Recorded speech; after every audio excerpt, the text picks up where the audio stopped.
Hi friends, welcome to my YouTube channel Learn with Vivekanand.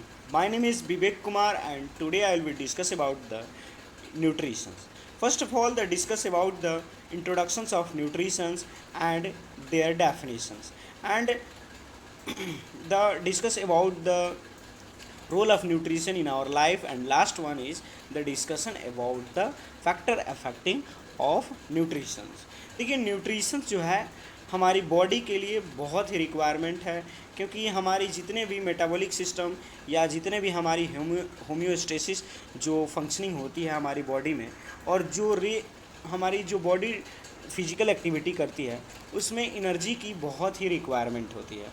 जैसा कि हम जानते हैं किसी भी आर्टिफिशियल मशीन्स को फंक्शन करने के लिए या वर्क करने के लिए उसको भी एनर्जी की रिक्वायरमेंट होती है, उसको पावर की रिक्वायरमेंट होती है, उसको भी फ्यूल की रिक्वायरमेंट होती है जिसके द्वारा वो अपनी फंक्शन कर सके या वर्क कर सके। वैसे ही हमारी बॉडी है, हमारी बॉडी में भी फ्यूल की रिक्वायरमेंट होती है हमारी फिजिकल एक्टिविटी के लिए, मेंटली एक्टिविटी के लिए और मेटाबॉलिक प्रोसेस के लिए। देखिए न्यूट्रिशन जो है हमारी बॉडी की एक इसेंशियल पिलर है। Nutrition is an essential pillar of life. हमारी बॉडी की एक इसेंशियल पिलर है जिसके द्वारा हमारी बॉडी एनर्जी इंटेक करती है और फिजिकल एक्टिविटी परफॉर्म करती है। To sustain life to sustain life without nutritions there is no life. बिना न्यूट्रिशंस की लाइफ हम एक्सपेक्ट नहीं कर सकते हैं, क्योंकि किसी भी चीज़ को या किसी भी बॉडी को या मशीन्स को रेगुलेट करने के लिए फ्यूल की, एनर्जी की और न्यूट्रिशन की रिक्वायरमेंट होती है, जिसके द्वारा अपनी वो फिजिकल एक्टिविटी या मेंटल एक्टिविटी परफॉर्म कर सके। The nutrition in food must perform three main functions. जो हमारी फंक्शन है बॉडी की वो तीन मेन फंक्शंस है। न्यूट्रिशन जो हमारी बॉडी में न्यूट्रिशंस इंटेक करते हैं उनकी थ्री मेन फंक्शंस हैं। पहला फंक्शंस है बिल्ड टिश्यू। जो टिश्यू नई टिश्यू बनाने के लिए ये काम करती है nutrition. Regulate metabolic process and provide source of energy. ये सब कैसे होती है कि हमारी जो डेवलपमेंट एज होती है, जैसे एडोलेसेंट एज, जो इन्फेंट होती है, जो चाइल्डहुड एज होती है, उसमें डेवलपमेंट एज होती है, उसमें न्यू टिश्यू और न्यू सेल्स की फॉर्मेशन की रिक्वायरमेंट ज़्यादा होती है, तो उस समय एनर्जी की रिक्वायरमेंट भी ज़्यादा होती है। तो उस समय हमको क्या एनर्जी की रिक्वायरमेंट होती है, और एनर्जी की मेन फंक्शंस होती है build tissue, build cells, new cells, regulate metabolic process. हमारी बॉडी में जो मेटाबॉलिक प्रोसेस होती है उसके रेगुलेट करने के लिए, उसे वर्क करने के लिए ये सब होती है। And provide source of energy. जो हमारी बॉडी है वो फूड इंटेक करती है in the form of serial, starch, carbohydrates, जो फैट्स, लिपिड्स, विटामिन्स, मिनरल्स, ये सारी चीज़ें फूड में होती है जो हम इंटेक करते हैं, और हमारे इंटेस्टाइन्स के द्वारा ये एब्जॉर्ब होकर हमारे सेल्स को, बॉडी सेल्स को एनर्जी प्रोवाइड कराती है, जिसके द्वारा हम फंक्शनिंग कर सकते हैं, हमारी बॉडी फिजिकल एक्टिविटी और मेंटल एक्टिविटी परफॉर्म करती है। Nutrition is the helps in the earliest stage of the fetal development at birth through the infancy, childhood, adolescent into the adulthood and old age। जो हमारी nutritions जो है ये birth के बाद ही हेल्प नहीं करती, बल्कि ये फीटल डेवलपमेंट के पहले से ही ये हमारी डेवलपमेंट में क्या करती है, हेल्प करती है। ये बर्थ के बाद भी हेल्प करती है और बर्थ के पहले से भी ये हेल्प करती है हमारी डेवलपमेंट के लिए। जैसे कि चाइल्डहुड और एडोलेसेंट एज में हमारी डेवलपमेंट के लिए बहुत ही रिक्वायरमेंट होती है न्यूट्रिशंस की, और ये न्यूट्रिशन वहाँ पे वर्क करके हमारी बॉडी को, बॉडी सेल्स को डेवलप करती है। हमारे ओल्ड एज में भी उतनी ही न्यूट्रिशन की रिक्वायरमेंट होती है। उसके बाद nutrition is the science of food, the study of nutrients like carbohydrates, fats, proteins, vitamins, minerals and water। हम न्यूट्रिशंस में इन सारी चीज़ों को पढ़ेंगे, कार्बोहाइड्रेट, फैट, प्रोटीन्स, विटामिन्स और मिनरल्स एंड वाटर। जो न्यूट्रिशन है इसमें ये सारी चीज़ें आती है, क्योंकि जो हम फूड इंटेक करते हैं उसमें ये सारी चीज़ें उसमें उपलब्ध रहती हैं। उसके बाद हम इसकी डेफिनीशंस देखते हैं। डेफिनीशंस क्या है? The human Nutrition is the scientific discipline concerned with the access and utilization of food and nutrients for health, growth, development and well-being of individual. जो हम न्यूट्रिशंस लेते हैं वो एक बैलेंस रूप में होने चाहिए, एक साइंटिफिक डिसिप्लिन में होनी चाहिए, क्योंकि अगर हम न्यूट्रिशन एक बैलेंस रूप से लेते हैं, एक बैलेंस फॉर्म में लेते हैं, तो हमारी बॉडी के लिए, हमारी बॉडी के डेवलपमेंट के लिए, हमारी बॉडी की हेल्थ के लिए बहुत ही वहाँ पे इम्पॉर्टेंट है। क्योंकि हम एक्सेस अमाउंट में भी न्यूट्रिशंस लेते हैं तो हमारी बॉडी के लिए हार्मफुल है, और लेस अमाउंट में भी लेती है तो हमारी बॉडी की जितनी रिक्वायरमेंट है वो फुलफ़िल नहीं हो पाती।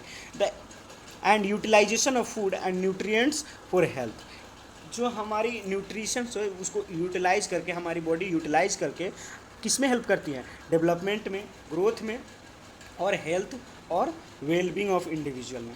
ये डेफिनेशन जो है WHO के द्वारा दी गई है। माल न्यूट्रिशन, उसके बाद हम देखते हैं malnutrition.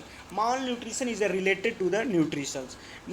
Malnutrition refers to the deficiency और excess in the nutrients intake, imbalance of essential nutrients और इम्पेयर्ड न्यूट्रिएंट्स यूटिलाइजेशन होनी चाहिए। क्योंकि हमारी जो फूड है वो उसकी डेफिशिएंसी से भी वो हमारी बॉडी को क्या कहते हैं, उसको बॉडी को भी हार्मफुल होती है, और उसकी एक्सेस अमाउंट को भी हमारी बॉडी हेल्दी नहीं रहती है। Malnutritions that means the excess and deficiency of nutrients intake and then impaired the health. Malnutrition that means the imbalance of essential nutrients and then impaired the health. Malnutrition का मतलब होता है कि जो हमारी बॉडी में food जो intake कर रहा है एक बैलेंस होनी चाहिए, ना ही उसकी डेफिशिएंसी होनी चाहिए, ना ही उसकी अमाउंट एक्सेस होना चाहिए। वो हमारी बॉडी में एक बैलेंस रूप में जितनी हमारी बॉडी की रिक्वायरमेंट है उतनी ही हम इंटेक करें। देखिए, माल न्यूट्रिशन जो है वो इम्बैलेंस नहीं होनी चाहिए फूड में, फूड की, नहीं तो वो उसको माल न्यूट्रिशन से रिप्रेजेंट किया जाता है। उसके बाद हम देखते हैं, इसके अंदर आते हैं, malnutrition includes undernutritions और ओवरवेट। माल न्यूट्रिशंस की ये अंदर दो चीज़ें आते हैं, undernutrition and overweight. Undernutritions, first of all the discuss about the undernutritions. Undernutritions denotes the insufficient intake of energy nutrients to meet an individual needs to maintain good health. हमारी body में जो energy हम intake करते हैं, जो हम food intake करते हैं, वो इनसफिशिएंट अमाउंट में इंटेक करते हैं, जिसके द्वारा हमारी जो हेल्थ होती है वो इम्बैलेंस हो जाती है, जो गुड हेल्थ होती है उसको मेंटेन नहीं कर पाते, उसी को अंडर न्यूट्रिशंस कहा जाता है। Undernutrition they are includes stunting, wasting, underweight, micronutrients deficiency and PEM, that mean protein energy malnutrition. First of all, the stunting. What is stunting? Stunting that means the low height for age के according वहाँ पे height नहीं हो पाती, उसको stunting कहा जाता है। Wasting that means low weight for height, वहाँ पे हाइट के अकॉर्डिंग वेट कम हो जाती है। और underweight that means the low weight for age के अकॉर्डिंग वहाँ पे जो वेट होती है वो नहीं होती है। उसके बाद माइक्रो न्यूट्रिएंट्स डेफिशिएंसी। देखिए, जब हमारी बॉडी में micro nutrients that means vitamins और मिनरल्स की डेफिशिएंसी हो जाती है, जिसके द्वारा बहुत सारी जो हेल्थ प्रॉब्लम होती है, जैसे माइक्रो न्यूट्रिएंट्स में वाइटामिन्स ए की डेफिशिएंसी से हमारी जो आई होती है, जो विज़न प्रॉब्लम इसमें आ जाते हैं। और विटामिन, जैसे हम एग्जांपल लेते हैं विटामिन बी कॉम्प्लेक्स से बेरी रोग, और विटामिन डी से रिकेट्स, ये सारी चीज़ों को हम विटामिन और मिनरल्स की प्रॉब्लम माइक्रो न्यूट्रिएंट्स में ही होती है। उसके बाद हम देखते हैं प्रोटीन एनर्जी माल न्यूट्रिशन। हम आगे पढ़ेंगे, न्यूट्रिएंट्स को भी दो पार्ट में बांटा गया है, macro nutrients, micro nutrients like carbohydrate, fat, lipids, and micronutrients is like vitamins, minerals, include vitamins and minerals. And then next one is the protein energy malnutrition, that is denoted by the PEM. PEM is the condition of lack of energy and proteins. Protein energy mall nutritions में protein और energy की deficiency हो जाती है, जिसके द्वारा बहुत सारी बीमारियों से जूझना पड़ता है। उसके बाद includes kwashiorkor and marasmus. Kwashiorkor, that means the lack of proteins. Kwashiorkor, it leads to because lack of proteins. Lack of proteins leads to kwashiorkor. And marasmus, lack of energy and carbohydrates and calories leads to marasmus. And then overnutrition. And then discuss about the overnutrition. Overnutrition is a form of malnutrition. Imbalanced nutrition arises from the excessive intake of nutrients, leading to the accumulations of the body fat that impair health. देखिए, जो हमारी जो nutritions है, वो जो माल nutritions है, वो deficiency से ही नहीं कॉज होती है। वो एक्सेस अमाउंट में भी न्यूट्रिशन अगर हम इंटेक करते हैं, उसको भी हम माल न्यूट्रिशन कहते हैं। इसमें ओवर न्यूट्रिशन, जैसे कि हम ओवर न्यूट्रिशन पढ़ रहे हैं, ओवर न्यूट्रिशन में इम्बैलेंस न्यूट्रिशन हो जाती है। इसमें एक्सेसिव अमाउंट में हम न्यूट्रिएंट्स इंटेक करते हैं, जो हमारी बॉडी में फैट एक्यूमुलेशन होने लगती है in the form of adipose tissue, and then obesity and overweight cause हो जाती है। उसके बाद देखते हैं when your body has an excess of protein, carbohydrates or fats, calories to use, and it stores them away as the fat cells in your adipose tissue. जब हम excessive amount में प्रोटीन्स, वाइटामिन्स, कैलोरीज और जो जितने भी energy और food होते हैं उनको इंटेक करते हैं एक्सेस अमाउंट में, वो फैट में एक्यूमुलेशन होती है in the form of adipose tissue. हमारे बॉडी में वो इकट्ठा होने लगते हैं एडिपोज टिश्यू के फॉर्म में, जो हमारी बॉडी को ओबेसिटी और ओवरवेट कॉज करती है, जो बहुत सारी डिजीज़ कॉज करती है, जैसे कार्डियोवैस्कुलर डिजीज़ हो गया, रेस्पिरेटरी डिजीज़, बहुत सारी डिजीज़ से हमको वहाँ पे सफ़र करना पड़ता है। उसके बाद हम देखते हैं role of nutrition in maintaining health. Role of nutrition in maintaining health. Nutrition is a critical part of health and development. Better nutrition is related to improved infant child maternal health, a stronger immune system, and suffer pregnancy, childbirth, lower risk of non-communicable disease and such as diabetes and cardiovascular disease. जो nutritions है, जैसा कि हमने जाना है कि nutrition का हमारी बॉडी में बहुत ही रोल है, क्योंकि बिना न्यूट्रिशन की हम लाइफ एक्सपेक्ट नहीं कर सकते, और हम न्यूट्रिशन जब इंटेक करते हैं तभी हमारी बॉडी फंक्शंस, हमारी बॉडी की फिजिकल एक्टिविटी, मेंटल एक्टिविटी, ये सब और मेटाबॉलिक प्रोसेस, ये सब एक रेगुलर वे में फंक्शन करती है।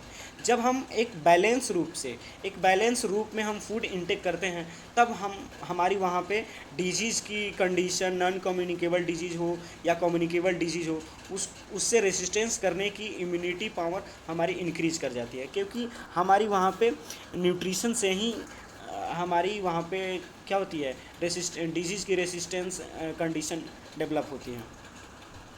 और जैसे डायबिटीज़ हो गया, कार्डियोवैस्कुलर डिजीज़ हो गया, तो न्यूट्रिशंस जब हम बैलेंस रूप से एक इंटेक करेंगे तो वहाँ पे इन सारी डिजीज़ से जूझना नहीं पड़ेगा।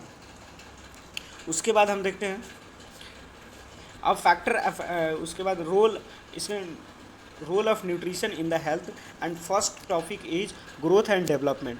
फर्स्ट टॉपिक हमारा क्या है, ग्रोथ एंड डेवलपमेंट में कैसे न्यूट्रिशन हेल्प करती है। Good nutrition is essential for attainment of normal growth and development during the fetal life, childhood, and physical growth, intellectual development, learning and behavior are affected by the malnutrition. जो हमारी good nutrition होती है, ये हमारी normal growth, development, fetal development, childhood development, इसमें बहुत ही help करती है, क्योंकि जब हमारी डेवलपमेंट एज जो इन्फेंसी है, चाइल्डहुड है, एडोलेसेंट है, ये हमारी डेवलपमेंट एज होती है। इसमें हमारी डेवलपमेंट होती है, हमारी बॉडी की टिश्यू सेल्स डेवलप करती है। इसमें गुड न्यूट्रिशंस की, अच्छे न्यूट्रिशंस की आवश्यकता होती है, एक बैलेंस न्यूट्रिशंस की आवश्यकता होती है, जिसके द्वारा हमारी बॉडी हमारी नई टिश्यू बना सके और डेवलपमेंट हो सके।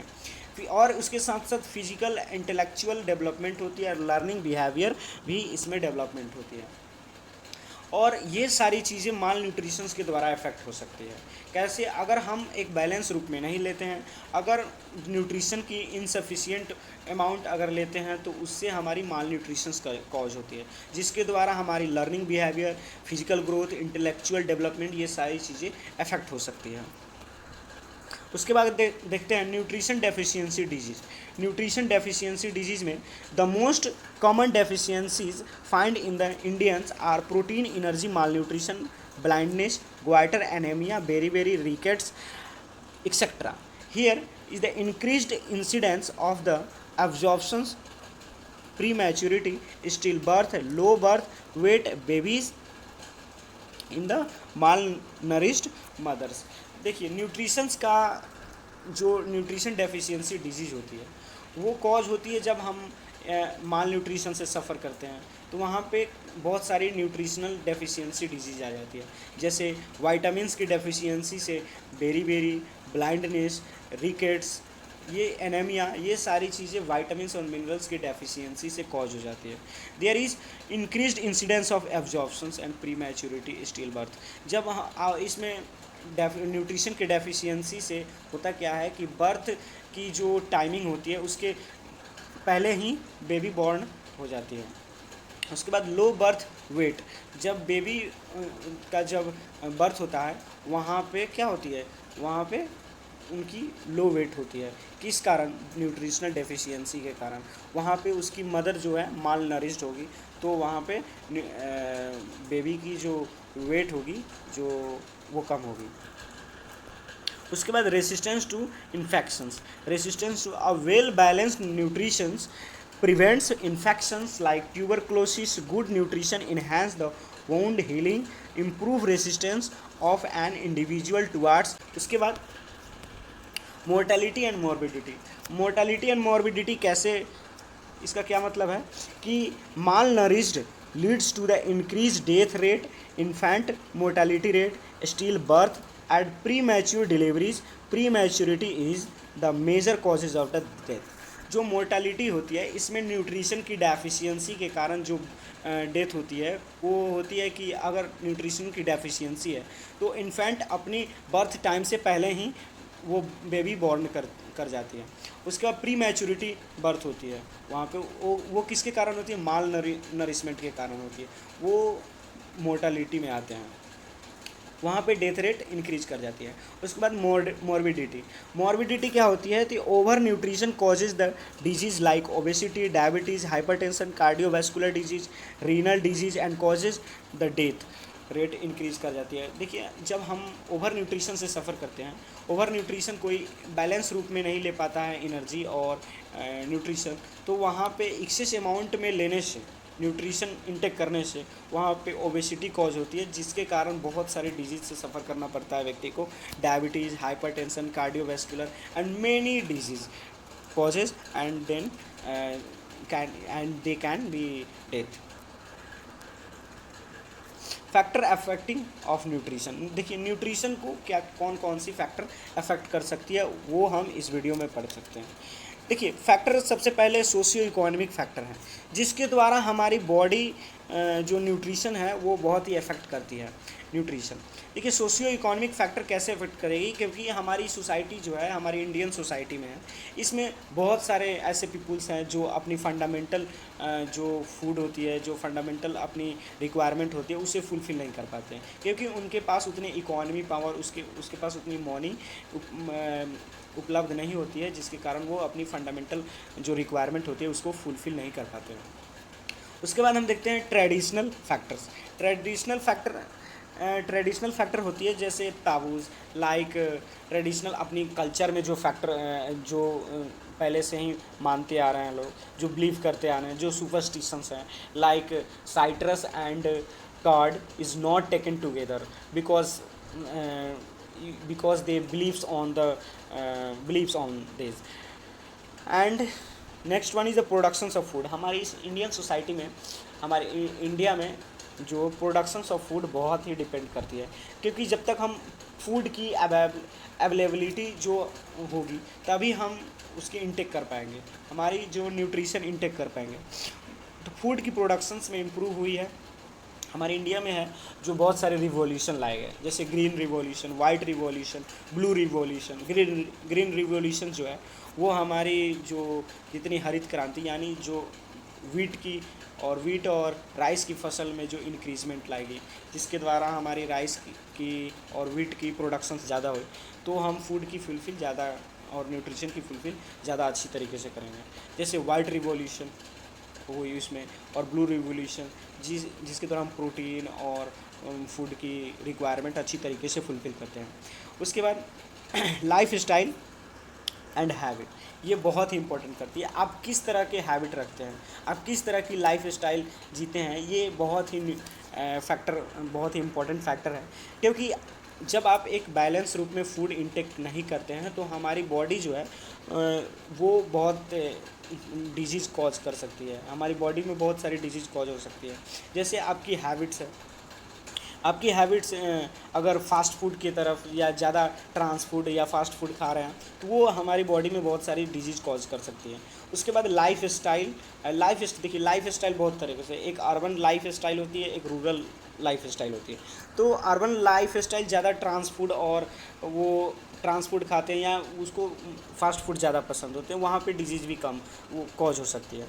उसके बाद एक रूरल है, रूरल में अगर वो अपनी न्यूट्रिशन बैलेंस रूप से फुलफ़िल कर पा रहा है तो ठीक है, लेकिन वहाँ पे अफेक्ट कैसे होती है कि वहाँ पे गरीबी के कारण वो अपनी पैसों के कारण इकोनॉमिक अच्छी नहीं होने के कारण वो अपनी रिक्वायरमेंट फुलफ़िल नहीं कर पाते हैं, जिसके द्वारा हमारी बहुत ही फैक्टर अफेक्ट करती है न्यूट्रिशन को। एक्सरसाइज एंड एक्टिविटी, अगर डेली एक्सरसाइज और एक्टिविटी करती है उसकी अलग एक रिक्वायरमेंट होगी normal as compare to normal persons, उनकी ज़्यादा रिक्वायरमेंट हो। जो those persons is perform exercise and activity daily, so requirement is high food and alcohol consumption. And next one is alcohol consumption. अगर आप डेली एल्कोहल का consumption करते हैं तो वो आपकी मेटाबॉलिक सिस्टम को वो आपकी मेटाबॉलिक प्रोसेस को अफेक्ट कर सकती है। रिलीजियस फैक्टर, जो हमारी रिलीजियस जो बिलीव्स है बिलीव्स ऑन रिलीजियस, वो बहुत ही इंपॉर्टेंट फैक्टर करती है। जैसे कि हिंदू सोसाइटी में ज़्यादा प्रीफर करते हैं, ज़्यादा लाइक करते हैं वेजिटेरियन फूड्स को, और जो मुस्लिम सोसाइटी है, जो मुस्लिम कम्युनिटी है, उसमें ज़्यादा प्रीफर करती है जो नॉन वेजिटेरियन को। और एज बहुत इंपॉर्टेंट करती है, फैक्टर है। एज जो है वो हमारी जो एडोलेसेंट एज होती है, जो चाइल्डहुड एज होती है, उसमें न्यूट्रिशन की ज़्यादा रिक्वायरमेंट होती है, क्योंकि वहाँ पे फिज़िकल एक्टिविटी और फिज़िकल डेवलपमेंट होती है, इसीलिए वहाँ पे ज़्यादा फूड की रिक्वायरमेंट होती है। उसके बाद sex, as compare to female, male is more intake of foods. And उसके next one is BMR, basal metabolic rate. ये बेसल मेटाबॉलिक रेट को हम रेस्ट मेटाबॉलिक रेट भी बोलते हैं।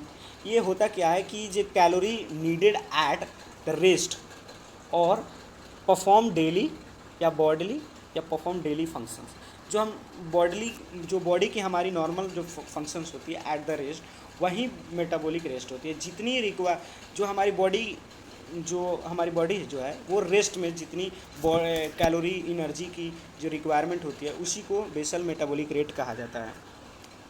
उसके बाद सुपरस्टिशन जो हमारी जो सुपरस्टिशंस है, लाइक जिसे कह सकते हैं ताबू, कह सकते हैं ताबूज यानी सुपरस्टिशंस होती है। इसमें क्या होती है कि जो हमारी जो बिलीव्स, एक अदर मिथ होती है, यानी papaya is avoided during the pregnancy, citrus food and curd is not taken together. उसके बाद psychological stress, and last one is psychological stress is a very important in factor, क्योंकि ये psychological, if a person is suffer from stress and depression, so no intake of sufficient nutrition and imbalance the body process and metabolic process and leads to the many disease and stroke and heart attack and ulcer and mental disorder.